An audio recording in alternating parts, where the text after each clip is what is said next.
ইনশাআল্লাহ একটা মাসালা আমরা বলি, কিছু আলোচনা করি, কি বলেন? ইনশাআল্লাহ এটা গুরুত্বপূর্ণ একটি বাক্য, গুরুত্বপূর্ণ একটি কথা। ভবিষ্যতে আমরা যখন কাউকে ওয়াদা দেব যে আমি আগামীকাল তোমাকে টাকাটা দেব, তাহলে এই কথা বলার সাথে সাথে আমরা কি বলে দেবো? ইনশাআল্লাহ বলে দেবো।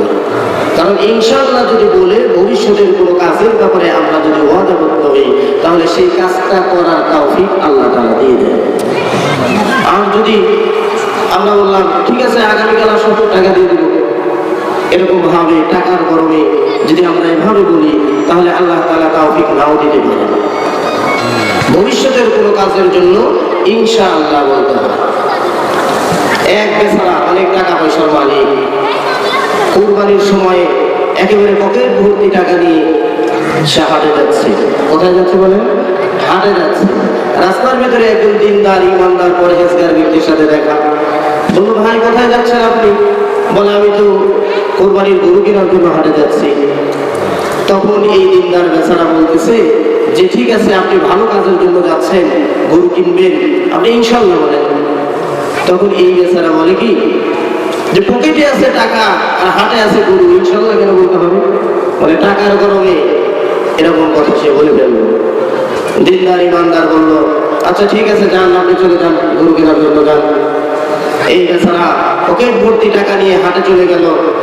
হাটে চলে যাওয়ার পরে ধরে নেন গরু কিনলো 1 লক্ষ টাকা দিয়ে। কয় লক্ষ টাকা দিয়ে? 1 লক্ষ টাকা দিয়ে গরু কিনলো। গরু কেনার পরে পকেটের ভিতরে হাত দেয়, এখন দেখে যে হাত শুধু নিচের দিকে যায়, মানে পিছনে পকেট কেটে নিয়েছে। পকেট কেটে চোর টাকা নিয়ে গেছে।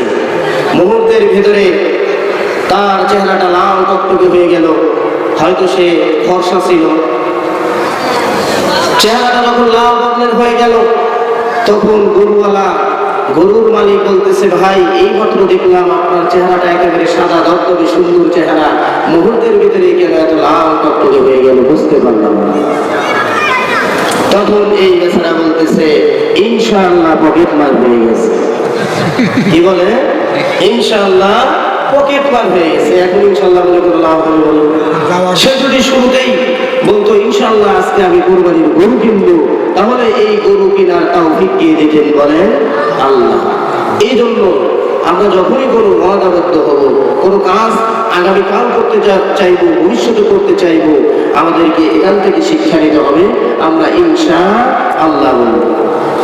আল্লাহ রাব্বুল আলামিন এই ব্যাপারে বলেন ওয়ালা তাকুলান্না লিশাইইন ইন্নী ফাইলুন যালিকা গাদান ইল্লা আইয়াশা আল্লাহ। কোরআনুল কারীমের এই আয়াতে আল্লাহ রাব্বুল আলামিন স্পষ্ট ভাষায় আমার আপনার প্রিয় নবী মুহাম্মদ আরবি সাল্লাল্লাহু আলাইহি ওয়াসাল্লামকে বলেছেন, হে নবী আপনি যখন ভবিষ্যতে কোনো কাজ করতে চাইবেন, ভবিষ্যতের ব্যাপারে কোনো ওয়াদাবদ্ধ হবেন, তখন আপনি অবশ্যই বলবেন ইনশাআল্লাহ। তাহলে তৌফিক দিবেন কে? আল্লাহ। আল্লাহ ছাড়া কি কেউ তৌফিক দিতে পারে বলেন? এই যে কোরআনের মাহফিলে বসতে পারা, এটা তো আমাদের জন্য অনেক সওয়াবের একটি বিষয়। এটি একটি অনেক ভালো কাজ।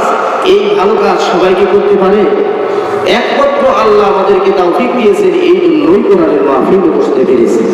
আল্লাহ যদি আমাদের মঙ্গল কামনা না করতেন, আমাদেরকে ভালো না বাসতেন, আমাদেরকে মহব্বত না করতেন, তাহলে অন্যদের মতো আমাদেরকে মেলায় রাখতেন, বাড়ির ভিতরে রাখতেন, বিভিন্ন গুনাহের কাজের ভিতরে লিপ্ত রাখতেন। ওয়ামা তাওফীকি ইল্লা বিল্লাহ। তৌফিক কে দেন? আল্লাহ তাআলা দেন।